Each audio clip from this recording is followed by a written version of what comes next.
Alhamdulillah, Alhamdulillahil muwaffiqil mu'in, wassalatu wassalamu ala sayyidina Muhammadin as-sadiqil amin, wa ala alihi wa sahbihi ajma'in wa man tabi'ahum bi ihsanin ila yawmiddin, amma ba'd. Faqad qala Allahu ta'ala fi mahkami tanzilihi wa furqanihil majid, fa'a'udhu billahi minash shaitanir rajim, bismillahir rahmanir rahim. وَلْيَكْتُبْ بَيْنَكُمْ كَاتِبٌ بِالْعَدْلِ. قال نبينا محمد سيد البشر صلى الله عليه وسلم التقوى هاهنا وأشار إلى صدره أو كما قال وأشار النبي صلى الله عليه وسلم. صدق الله مولانا العظيم وصدق رسوله النبي الكريم ونحن على ذلك من الشاهدين والشاكرين والحمد لله رب العالمين. அளவற்ற அருளாளனும் நிகரற்ற அன்புடையோனுமாகிய எல்லாம் வல்ல அல்லாஹுவின் திருப்பெயர் உச்சரித்து என் உரையை துவக்கம் செய்கிறேன். உலகில் உண்டாகும் சர்வ புகழும் அல்லாஹ் ஒருவனையே சேரட்டுமாக.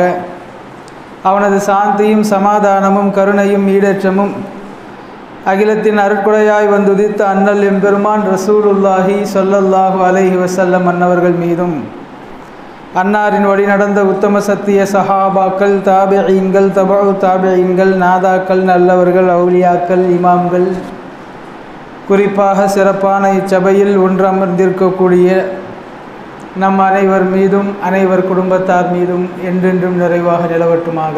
ஆமீன். அன்பிற்கினிய சகோதரர்களே, அல்லாஹுவின் பேருபகாரம் அவனால் கடமையாக்கப்பட்ட இந்த ஜும்மாவுடைய தொழுகையை தொழுவதற்கு முன் அவனது உத்தரவுகளையும் கண்மணி நாயகம் ஸல்லல்லாஹு அலைஹி வஸல்லம் அவர்களுடைய உபதேசங்களையும் அவர்கள் வழிவந்த சஹாபாக்களின் வாழ்க்கை நெறிமுறைகளையும் தெரிந்து கொள்ளக்கூடிய அவையில் அல்லாஹ் நம்மை ஒருங்கிணைத்திருக்கிறான். பேசுகின்ற கேட்கின்ற விஷயங்களின் பிரகாரம் வாழ்க்கையை அமைத்து கொள்ள வேண்டும் என்பதை ஆரம்ப உபதேசமாக எனக்கும் உங்களுக்கும் கூறி என் உரைக்குள் நுழைகிறேன். அன்பானவர்களே, சென்ற வார ஜும்ஆவில் வக்ஃப் குறித்த இஸ்லாமிய பார்வை என்ன, இஸ்லாமிய வரையறை என்ன, தற்போது அமுலுக்கு வந்திருக்கக்கூடிய வக்ஃப் சட்ட திருத்த மசோதா ஏற்படுத்த போகிற பின்விளைவுகள் என்ன என்பதை குறித்து நாம் ஆரம்பித்தோம். அதன் தொடர்ச்சியாக இந்த வாரம் வக்ஃப் திருத்தத்தினால் ஏற்பட போகிற பெரிய ஆபத்துகள், முஸ்லிம் சமூகத்தின் மீது நிகழ்த்தப்படவிருக்கிற வன்மங்கள், அபத்தங்கள் குறித்து நாம் தெரிந்து கொள்ளவிருக்கிறோம். சென்ற வாரமே நாம் சொன்னது போல 115 திருத்தங்கள், மாற்றங்கள் கொண்டு வரப்பட்டிருக்கின்றன. ஒரு சட்டத்தின் உண்மைத்தன்மையை இழக்கச் செய்யும் அபாயத்தை இந்த அரசாங்கம் செய்து கொண்டிருக்கிறது. என்னென்னவெல்லாம் ஆபத்துகள் நிகழ வாய்ப்பு இருக்கிறது, அப்படி என்னென்ன திருத்தங்கள் செய்யப்பட்டிருக்கின்றன என்பதை குறித்து நமது நேரத்திற்குள் ஒரு 8 விஷயங்களை மட்டும் உங்களுக்கு முன்னால் மிக முக்கியமானவற்றை தெளிவுபடுத்தி கொள்ள நான் விரும்புகிறேன். முதலாவது, வக்ஃப் சொத்துக்கள் ஏதேனும் ஒரு குழப்பத்திற்குள்ளாகுமானால், இதுநாள் வரை இருந்து வந்த சட்டம் என்னவென்றால், 1995 வக்ஃப் சட்டம் திருத்தப்பட்ட போது கொண்டு வரப்பட்ட நடைமுறை, வக்ஃப் சொத்தை யாரும் உரிமை கோர முடியாது. ஒருவேளை வக்ஃப் வாரியத்தால் அபகரிக்கப்பட்டது என்று ஒருவர் வாதிடுவாரேயானால் அவர் நேரடியாக நீதிமன்றத்திற்கு சென்று வழக்கு போட முடியாது. காரணம், வக்ஃப் வாரியம் என்பதே அரசாங்கத்தால் நடத்தப்படுகிற வாரியம்தான். வக்ஃபை குறித்த தெளிவும் வக்ஃபின் சட்டதிட்டங்களையும் நீதிமன்றத்தை விட அதிகம் அறிந்திருப்பது வக்ஃப் கவுன்சில் தான். எனவே ஒருவர் வக்ஃப் சொத்து விஷயத்தில் உரிமை கோருவாரேயானால் அவர் நீதிமன்றத்தை நாட முடியாது, வக்ஃப் கவுன்சிலைத்தான் நாட முடியும். அங்கே சென்று முறையிட்டு தன்னுடைய பிரச்சனையை தீர்த்து கொள்ளலாம் என்று நடைமுறையில் இதுவரை இருந்து வருகிறது. அதை இந்த முறை திருத்துகிறார்கள். எப்படி திருத்துகிறார்கள் என்றால், இனி யாரேனும் சொத்தை, வக்ஃபு சொத்தை தன் சொத்து என்று வாதிடுவாரேயானால் அவர் கவுன்சிலுக்கு சென்று வழக்கு தொடுக்க வேண்டிய அவசியம் இல்லை, நீதிமன்றத்திற்கும் சென்று வழக்கு தொடுக்க வேண்டிய அவசியம் இல்லை. அந்த மாவட்ட ஆட்சியரிடத்தில் சென்று இது என்னுடைய சொத்து, வக்ஃபால் அபகரிக்கப்பட்டிருக்கிறது என்று சொல்வாரேயானால் அந்த சொத்து விஷயத்தில் முடிவெடுக்க வேண்டிய முழு அதிகாரமும் அந்த மாவட்ட ஆட்சியருக்கு, கலெக்டருக்கு தரப்பட்டிருக்கிறது. நமக்கு அவரும் ஒரு அரசாங்க அதிகாரி தான் என்றாலும் எந்த அரசாங்க அதிகாரிகள் இந்த காலத்தில் நேர்மையாக நடக்கிறார்கள் என்பதை நினைத்து பார்க்கிற போது ஒரு பெரிய அச்சம் ஏற்படுகிறது. முஸ்லிம்களுடைய சொத்து, முஸ்லிம் மதம் வளர்வதற்காக வேண்டி பராமரிக்கப்படக்கூடிய வக்ஃபு சொத்து, அது விஷயத்தில் முடிவெடுக்க வேண்டிய பொறுப்பு ஒரு மாவட்ட ஆட்சியருக்கு தரப்படுமானால், ஒருவேளை சொத்துக்காக வேண்டி வாதிடுபவர் கலெக்டரிடம் சென்று தன்னுடைய பிரச்சனையை கூறுவதற்கு முன்பாகவே அவரிடத்தில் சென்று, உதாரணத்திற்கு சொல்கிறேன், ஒரு 2 கோடி ரூபாய் மதிப்புள்ள சொத்தை நான் உரிமை கோரப்போகிறேன், நீங்கள் எனக்கு சாதகமாக நடந்து கொண்டால் இவ்வளவு இவ்வளவு என்று நாம் பங்கு பிரித்து கொள்ளலாம் என்று ஒரு டீல் பேசி அவரும் அதில் ஒத்துக்கொள்வாரையானால், ஒரு வக்ஃபு சொத்து உரிமை கோரப்படுகிற போது தேவையான டாக்குமெண்ட்டுகளில் ஏதாவது சிறு பிரச்சனைகள் இருக்குமானால் அந்த ஆட்சியர் இந்த சொத்து அந்த தனிநபருக்குரியது என்று தீர்ப்பு கூற முடியும். காலங்காலமாக பராமரிக்கப்பட்டு வரக்கூடிய வக்ஃபு சொத்தொன்றை யாரேனும் ஒரு தனிநபரோ அல்லது அரசாங்கமோ அல்லது வேறு ஏதாவது துறை சார்ந்தவர்களோ உரிமை கோரினால் முடிவெடுக்கிற அதிகாரம் ஆட்சியருக்கு வழங்கப்படுகிறது. இது பெரிய ஆபத்து. இரண்டாவது, முஸ்லிம் அல்லாத இருவர் வாரிய உறுப்பினர்களாக சேர்ப்பதை கடமை என்று இந்த சட்ட திருத்தம் சொல்லியிருக்கிறது.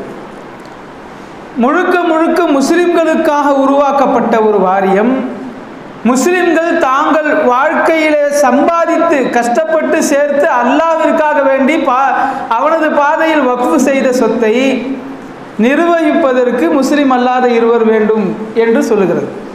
இது எவ்வளவு தூரம் அபத்தமானது என்பதை பொதுமக்கள் இன்றைக்கு விமர்சிக்கிறார்கள்.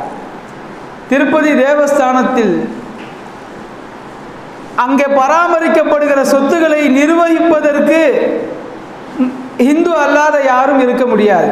அது யதார்த்தம். நாமும் அதை ஏற்றுக்கொள்கிறோம். அதில் எந்த குழப்பமும் நமக்கு இல்லை. நாமும் தெளிவாக இருக்கிறோம்.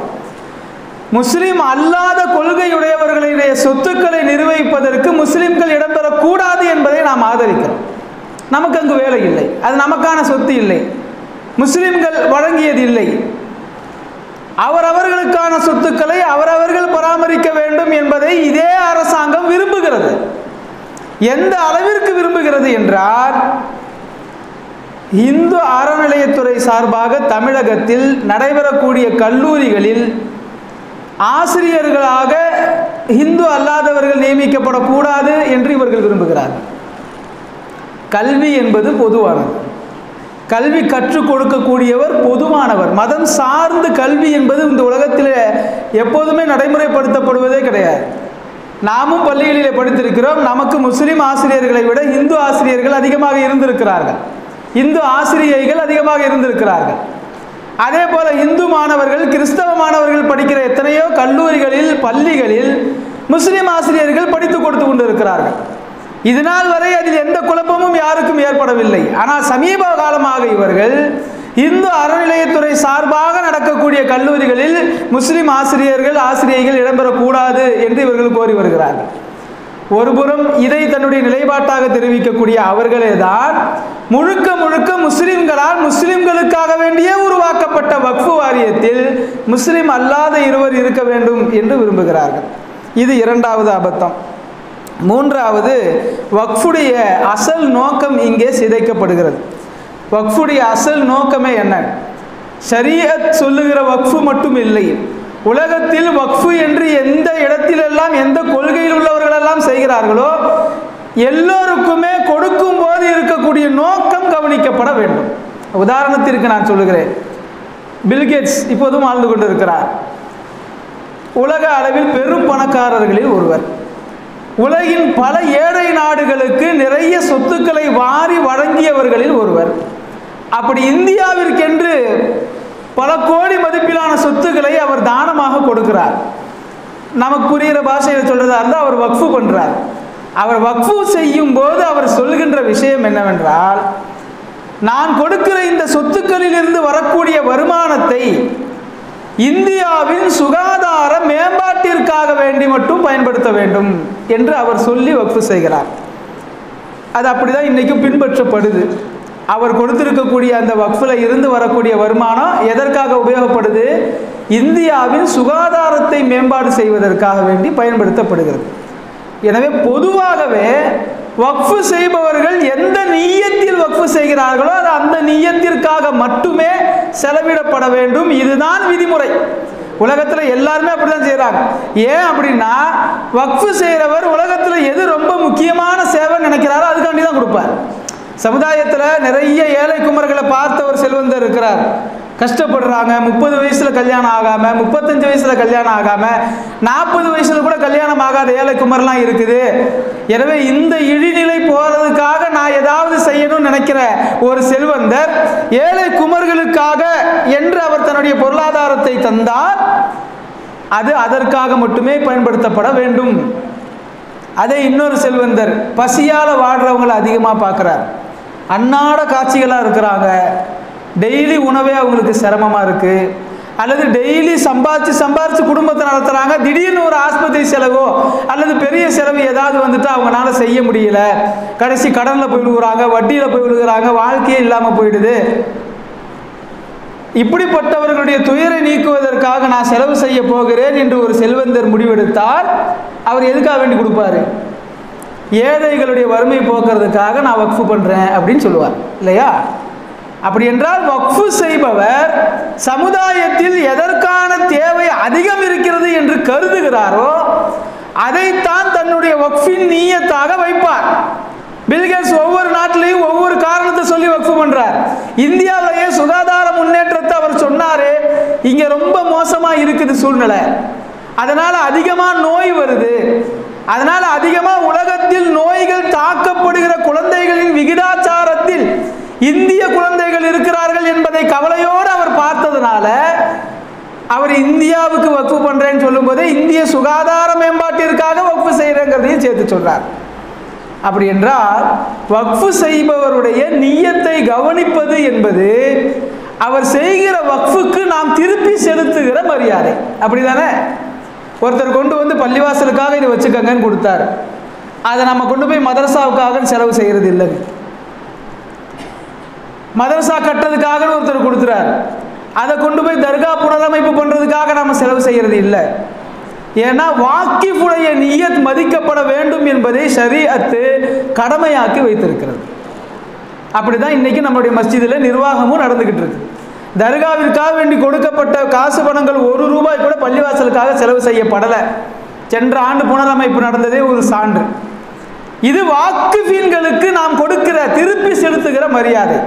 இந்த அரசாங்கம் என்ன சொல்லுது? இப்போ கொண்டு வந்திருக்க திருத்தத்தில் வக்ஃபு வாரியத்தில் சேருகின்ற அந்த வருமானத்தை மத்திய அரசாங்கம் சொல்லுகிற வகையில் ஏழைகளுக்கு செலவழிக்கலாம் அப்படின்னு மாற்றிருக்கிறாங்க. இப்போ வக்ஃபு வாரியத்துடைய ஏற்கனவே இருந்த நடைமுறை என்ன? யார் யார் எதற்காக வேண்டி வக்ஃபு செய்தார்களோ அவர்களுடைய நிய்யத்துகள் நிறைவேற வேண்டும் என்பதற்காக அந்தந்த அமௌண்ட் பிரித்து வைக்கப்பட்டு அதற்காக வேண்டி செலவாகிக்கிட்டு இருக்கு. இதுதான் நடைமுறை. இப்போ இவங்க என்ன சொல்கிறாங்க? வெளிப்படையாக கேட்குறதுக்கு இது நல்லது மாதிரி தெரியலாம். எவ்வளோ வருது மொத்தம்? உதாரணத்துக்கு வருஷத்துக்கு ஒரு 2000 கோடி வருமானம் வருதா? அது எதுக்கு அதிகமாக தேவை இருக்குன்னு பார்த்து அப்படி செலவு செய்வோம். வக்ஃபு செஞ்சவங்க ஒரு காலத்தில் அவங்க நிய்யத்தை சொல்லி இருக்கலாம். ஆனால் இப்போ நமக்கு எது முக்கியம்னு பார்க்கணும்ல. இந்தியாவில் இன்னும் எத்தனையோ லட்சக்கணக்கான வீடுகளில் பாத்ரூம் கூட இல்லாமல் இருக்குது. அதனால் இனிமேல் அதுக்கு செலவு செய்யலாம் நாளைக்கு மத்திய அரசாங்கம் சொன்னால் வக்ஃபு வாரியத்திலிருந்து வரக்கூடிய வருமானம் வக்ஃபு செய்தவர்களுடைய நிய்யத்துகளை மீறி வேறு காரியங்களுக்காகவும் செலவு செய்யப்பட வாய்ப்பு இருக்கிறது. அதுவும் நன்மையான காரியம் தானே, விட்டுட்டு போகலாமே, நம்ம போக முடியாது. ஏன்னா வக்ஃபு செய்தவர்களுக்கு நாம் செலுத்துகிற மரியாதையே அவங்க எதுக்காக வேண்டி சொன்னாங்களோ அதுக்காக வேண்டி நம்ம செலவு செய்கிறது தான். இது ஷரியத் கடமையாக்கி இருக்கக்கூடிய ஒன்று. இந்த சட்டம் மீறப்படுவதற்கு வாய்ப்பு இருக்குது. 4வது, வக்ஃபு செய்தவர் எழுத்து மொழியாக மட்டுமே அதை பதிவு செய்திருக்க வேண்டும் என்று இப்போ ஒரு திருத்தம் கொண்டு வர்றாங்க. வாய்மொழியாக ஒரு வக்ஃபு செய்தால் அது செல்லாது அப்படின்னு இப்போ கொண்டு வர்றாங்க. இப்போ நம்முடைய பழக்க வழக்கங்களை, முஸ்லிம்களுடைய பழக்க வழக்கங்களை பொறுத்தவரை இந்த சொத்துக்களை பிரிக்கிற விஷயத்தில் உயில் எழுதக்கூடிய வழமை பொதுவாக இல்லை. உயில் எழுதினாலும் நம்ம ஷரியத்தில் செல்லாது. ஒரு இறக்க போகிற தருணத்தில் இருக்கக்கூடிய ஒரு முஸ்லிம் தன்னுடைய சொத்துக்கள் பிரயோஜனமாக கழிய வேண்டும் என்பதை பிரியப்பட்டால் தனது சொத்தில் 1/3 வரை, அதிகபட்சமாக 1/3 வரை வக்ஃபு செய்ய முடியும். அதுக்கு மேலே வக்ஃபு செய்ய முடியாது. நான் முழுக்க என் காலத்தில் சம்பாதிச்ச எல்லா பொருளாதாரத்தையும் நான் மார்க்கத்துக்காகவே செலவு செய்கிறேன், இது வரைக்கும் நான் என்னுடைய இளம காலத்திலேருந்து இப்போ வரைக்கும் சேர்த்துருக்கக்கூடிய சொத்து மதிப்பு எல்லாம் சேர்த்து பார்த்தாக்கா ஒரு 9 கோடி ரூபா வருது, அவ்வளவும் சரியத்துக்காக எழுதி தந்துடுறேன்னு ஒருத்தர் நினச்சாருன்னா அப்படி எழுத முடியாது. ஏன்? வக்ஃபு செய்கிறதுக்கு உங்கள் சொத்தில் உங்களுக்கே இருக்கக்கூடிய அதிகாரம் எவ்வளோன்னா 1/3, 9 கோடி ரூபாய் சொத்து ஒருத்தருக்கு இருந்தால் அதிகபட்சமாக 3 கோடி ரூபாய் வரைக்கும் வக்ஃபு பண்ண முடியும். அதுக்கு மேலே இவருக்கு யார் வாரிசுதாரர்களாக இருக்கிறாங்களோ அவங்களுக்கு தான் அது போய் சேரணும். அது கட்டாயம். இது அளவு. குறைந்தபட்சம் நம்ம கொடுக்கலாம், கொடுக்காமையும் போகலாம். அதிகபட்சம் 1/3 கொடுக்கறதுக்கு முடியும். அப்படி கடைசி நேரத்தில் இருக்கக்கூடிய, சக்கராத்தில் இருக்கக்கூடிய முஸ்லிம்கள், மரண தருவாயில் இருக்கக்கூடியவர்கள் வாய்மொழியாக என்னுடைய காலத்துக்கு பிறகு 3 வீடு விட்டுட்டு போகிறேன், அதில் ஒரு வீடை மதரசாவுக்கு எழுதி வச்சுருங்க அல்லது பள்ளிவாசலுக்கு எழுதி வச்சுருங்க அப்படின்னு சொல்லிட்டு மௌத்தாயிட்டாருன்னு வைங்க, அது வக்ஃபு சொத்து தான். அதை யாரும் நம்ம மறுக்கிறதும் இல்லை. வாரிசுதாரர்கள் எழுதி கொடுத்துட்றாங்க. இது நம்மள்கிட்ட இருக்கக்கூடிய காலங்காலமான நடைமுறை. அது ஸ்ட்ரிக்டாக எழுதி வச்சு பத்திரம்லாம் போட்டு வசியத்தெல்லாம் பண்ணி உயிரெல்லாம் பண்ணணுன்ற அவசியம்லாம் எதுவுமே சரியத்தில் கிடையாது. சொத்துக்கு அதிபராக இருக்கக்கூடியவர் வாய்மொழியாக இன்ன கடையை அல்லது இன்ன வீட்டை அல்லது இவ்வளவு பெரிய தொகையை நீங்கள் பள்ளிவாசலுக்கு வக்ஃபு செய்துவிட வேண்டும் என்று சொல்வாரேயானால் அது திட்டமாக பள்ளிவாசலுக்கு சார்ந்தது. நம்மள்கிட்ட இருக்கக்கூடிய நடைமுறை. இப்போ என்ன சொல்லுது அரசாங்கம்? இது திட்டமாக எழுதப்பட்டிருக்கணும். அவர் மௌத்தாகிறதுக்கு முன்னையே அவர் ஒரு வக்கீலை வச்சு, சாட்சிகளை எல்லாம் வச்சு, வாரிசுதாரர்களெல்லாம் வச்சு, இன்ன கடையா அல்லது இன்ன வீட்டை நான் வக்ஃபு செய்கிறேங்கிறத அவர் சொல்லி இருக்கணும். அது முறையாக பதியப்பட்டிருக்கணும் பத்திரத்தில்.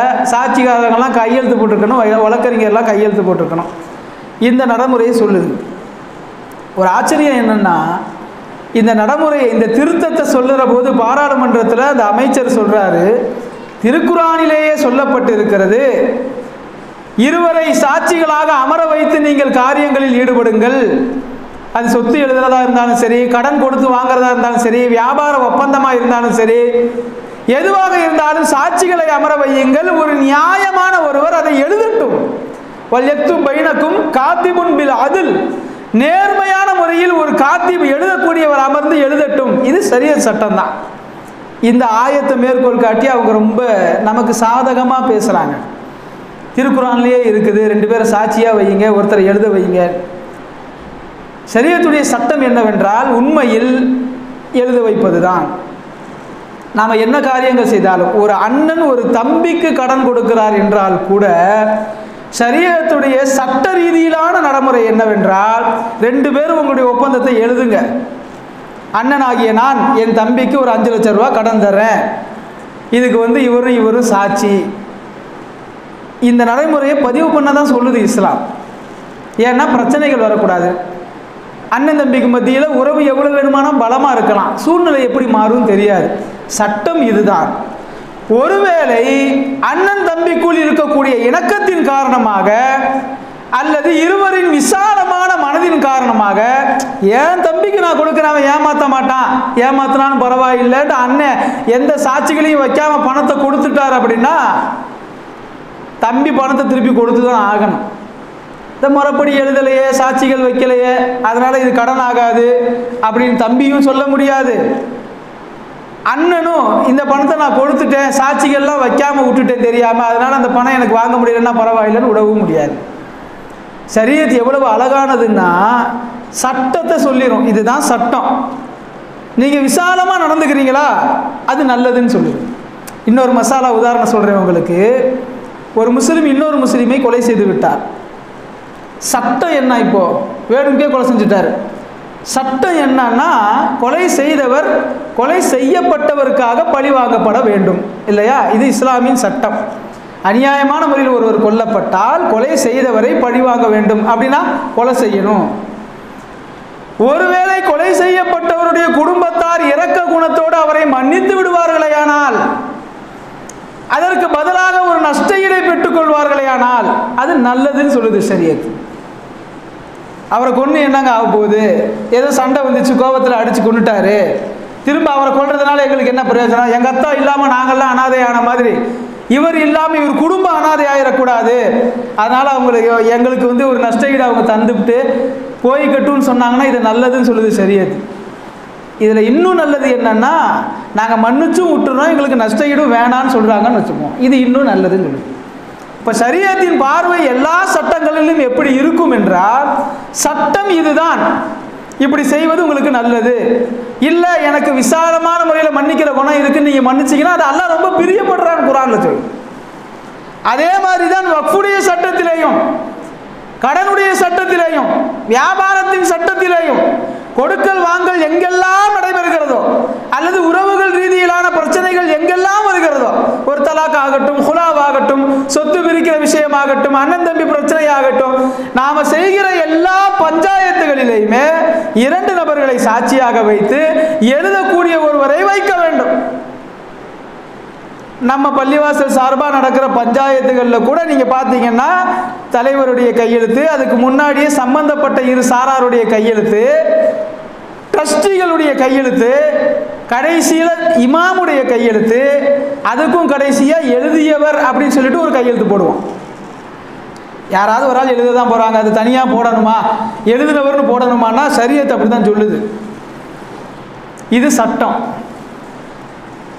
சட்ட பிரகாரம் நடக்காம ஒரு கணவன் கோபத்தில் தன்னுடைய மனைவி இடத்துல தலாக் தலாக் தலாக்னு சொல்லிட்டார், 3 மாசத்துல 3 தலாக். அல்லது கோபத்தில் மனைவி நீ என்னை வச்சு ஒழுங்காவே வாழ மாட்டேங்கிற, எனக்கு தேவையான அடிப்படைகளை கூட நீ செய்ய மாட்டேங்கிற, என்னுடைய குழந்தையை கவனிக்க மாட்டேங்கிற, பிறகு எதுக்கு எனக்கு கணவன், எனக்கு இருக்கிற அதிகாரத்தை பயன்படுத்தி நான் உன்னை ஹுலா கொடுக்குறேன், நான் உன்னை பிரிஞ்சிடுறேன்னு சொல்லிட்டா, முறைப்படி 2 பேர் சாட்சிக்கு இல்லை, எழுதலை, இப்போ தலாக்கு ஹுலா நிகழுமா நிகழாதா? தலாக்கு ஹுலாவும் நிகழும், நடந்துரும், அவங்க பிரிஞ்சிருவாங்க. எழுதலையே, எழுதுறது உங்களுக்கு சொல்லப்பட்ட நடைமுறை. சரி, இப்போ என்ன ஏன் நிறைவேறுச்சு? இது தலாக் சொல்லக்கூடாது என்கிற உத்தரவை அவர் சொல்லியிருக்கிறார், தலாக் நடந்துருச்சு. ஆனால் நீங்கள் எழுதி வைக்காததுங்கிறது நடைமுறையை மீறி நீங்கள் நடந்துட்டீங்கிற குற்றம் உங்களை சேரும். இப்போ வக்ஃபுக்கும் அதே தான். வக்ஃபு செய்யக்கூடியவர் தன்னுடைய வாரிசுதாரர்களை அழைத்து, ஒரு எழுதுபவரை அழைத்து, நான் இப்படி வக்ஃபு செய்கிறேன் என்று சொல்ல வேண்டும். இதுதான் முறை, சரியான முறை என்பது இதுதான்.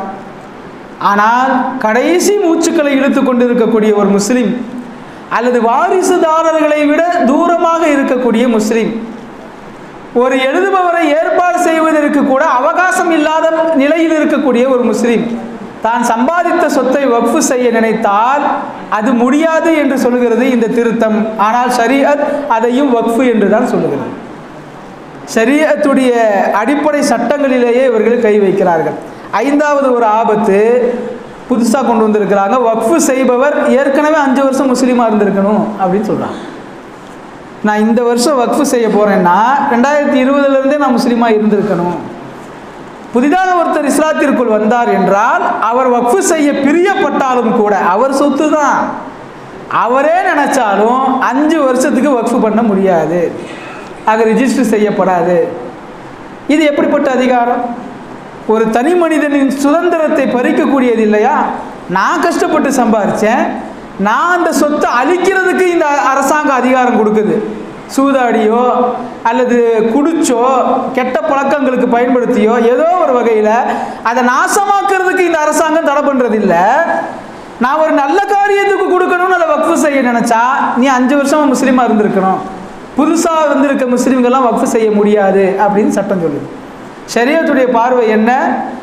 ஒருவர் இஸ்லாம் ஆகிவிட்டார், இஸ்லாமான அடுத்த வினாடியே அவர் பரிபூர்ண முஸ்லீம் தான், 50 ஆண்டு காலமாக அவர் ஒரு முஸ்லீமாக இருக்கிறார் என்றால் அவருக்கு என்னென்ன சட்டதிட்டங்கள், சலுகைகள், உரிமைகள் இருக்கின்றனவோ அந்த சட்டதிட்டங்கள், சலுகைகள், உரிமைகள் 5 நிமிடங்களுக்கு முன்னால் இஸ்லாத்திற்குள் வந்தவருக்கும் உண்டு இல்லையா?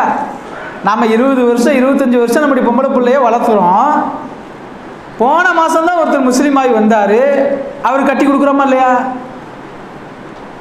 நம்ம எந்த நிபந்தனையும் சொல்கிறது இல்லை. உன்னுடைய தந்தை முஸ்லீமாக இருக்க வேண்டும், உன்னுடைய தாயார் முஸ்லீமாக இருக்க வேண்டும், அல்லது நீ முஸ்லீமாகி 5 வருஷமாவது ஆகியிருக்கணும்னு சொல்ல முடியுமா? அதனால தான் பெரியார் சொன்னார், நீங்கள் முஸ்லீம் ஆகி விடுங்கள், அடுத்த 5 நிமிடத்திலேயே உங்களை கேவலமான வார்த்தைகளை கொண்டு அழைத்தவர்கள் எல்லாம் பாய் என்று அன்போடு அழைப்பான் அப்படின்னு சொன்னார்.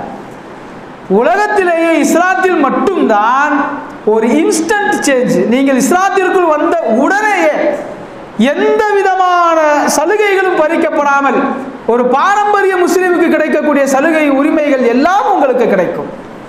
முஸ்லீம் ஆகி 5 நிமிடம் ஆன ஒருவர் அவருக்கு கடமையாகிற முதல் ஃபர்லு தொழுகையை முதல் சஃப்ல நின்று நீங்க நினைக்கிற இடத்துல தொழுக முடியும். இப்பதானே முஸ்லீம் ஆகி வந்திருக்கிற 3ஆவது சஃப்புக்கு போன்னு சொல்ல போனோமா? அதெல்லாம் 50 வருஷமா தொழுதுகிட்டு இருக்கோம், 2ஆவது சஃப்புக்கு போன்னு சொல்ல முடியுமா? இல்லை ரம்ஜானுக்கு மட்டும் வர்ற ஆள் தானே நீ, பள்ளிவாசல் பின்னாடி போய் நின்று தொழுன்னு சொல்ல முடியுமா? இல்லை ஜும்மாவுக்கு மட்டும்தானே வர்றீங்க நீங்கள், வெளிப்பள்ளியிலேயே நின்று தொழுன்னு சொல்ல முடியுமா? எப்படிப்பட்ட அற்புதமான மார்க்கத்தில் இருக்கக்கூடிய அடிப்படை உரிமைகளை இந்த திருத்தம் என்பது அப்பட்டமாக மீறுகிறது. அவருடைய சொத்தை அவர் வக்ஃபு செய்வதற்கே 5 வருஷம் நீங்கள் வெயிட் பண்ணுங்க. இந்த சட்டத்துடைய சூட்சமம் என்ன, இதுக்கு பின்னாடி இருக்கக்கூடிய வன்மையான எண்ணம் என்னன்னா, வக்ஃபு சொத்துகள் அதிகரிப்பதை குறைக்கணுங்கிறதுக்கான திட்டங்களில் ஒன்று. வக்ஃபு சொத்து இங்கே சூறையாடப்படுகிறது என்பதை நீங்கள் கவனித்து கொண்டே வாருங்கள். ஒன்று, வக்ஃபு சொத்துக்கள் அதிகமாகிட்டே வர்றதை குறைக்கிற முயற்சி. இந்த திருத்தம் ஏன் வருதுன்னா, 1955 கணக்கெடுக்கப்பட்ட போது 25,000 கோடி ரூபாய் மதிப்புள்ள சொத்துக்கள் வக்ஃபுக்கு இருக்குது அப்படின்னு அறிக்கை அரசாங்கத்தால் சொல்லப்பட்டது. தமிழகத்தில் மட்டும் 60,000 சொத்துக்கள் இருக்கிறது. ஒட்டுமொத்த இந்தியாவில் 1.25 லட்சம் சொத்துக்கள் இருக்கிறது. நாளுக்கு நாள் இது அதிகரிக்குது.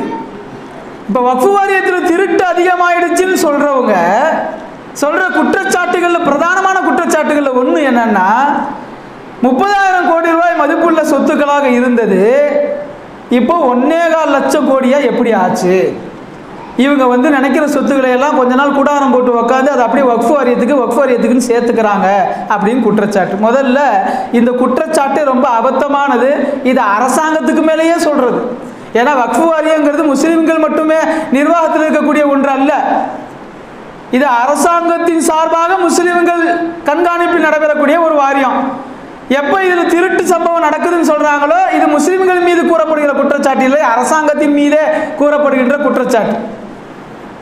எப்படி அதிகமாச்சு? 3 காரணங்கள் இருக்கு. நமக்கு தெரியணுங்கிறதுக்காக நான் இதை சொல்றேன். வக்ஃபு சொத்துகள் ஏன் இவ்வளவு வேகமாக அதிகரிச்சுக்கிட்டே போகுது மதிப்புன்னா, ஒன்று, காலங்காலமாக இஸ்லாமியர்கள் வக்ஃபு செய்வது மீது கொண்டிருக்கக்கூடிய ஆர்வம்.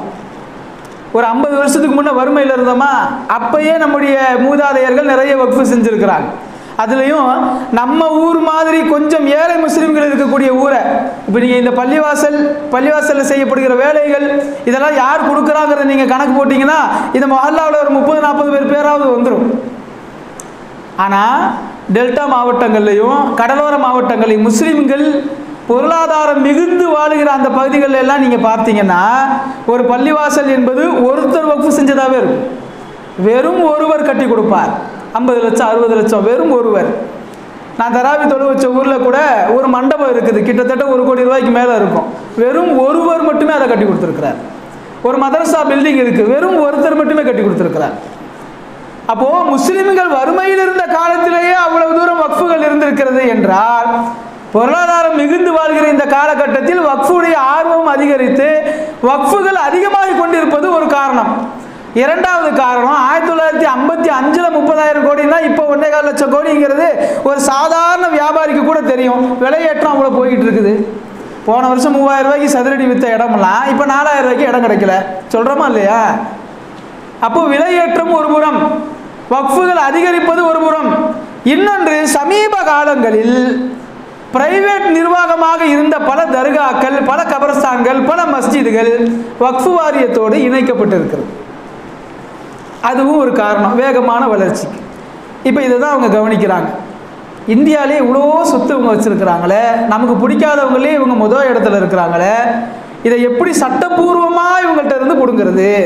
அநியாயமாக பிடுங்க முடியாது, தெரியும். ஒரு முஸ்லீம் இருக்கிற வரை, வெறும் ஒரு முஸ்லீம் இருக்கிற வரை போராடிக்கிட்டே தான் இருப்பாங்க.